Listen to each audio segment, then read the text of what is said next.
Mm, Being a wannabe musician and having dabbled in things like Superior Drummer and stuff like that, right away when mhm, somebody releases an album, I can tell, all right, well, they're using samples from this package or that package. And right. honestly, with Crucible and Ruin, it sounds like you guys recorded everything in a studio. It sounds Yeah, to big me, time.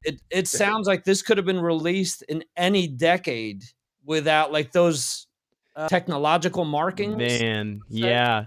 yeah, So I'll say with like Glass Future, I'm really proud of that record, yeah, and especially the songwriting I really love from that record.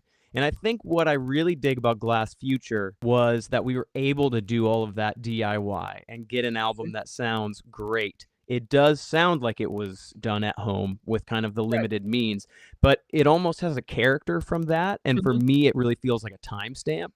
right. We've always wanted to use real drums since you brought that up. We aren't a band that wants to use samples ever. Mhm. So Right, you're kind of held, not handcuffed, but what you have to record with, the mics in the right. room, have a huge impact.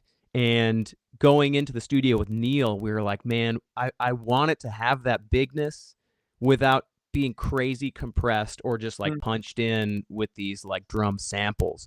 right, So the way that was achieved really was like taking extra time up front to like, you know, tune those drums very specifically so they could cut against the guitars and the tunings we were in. So we would be playing together and Neil would be in the room, like just listening and like tuning so that they were sitting in kind of different areas where they weren't going to compete with like some of these like right. guitar and bass frequencies.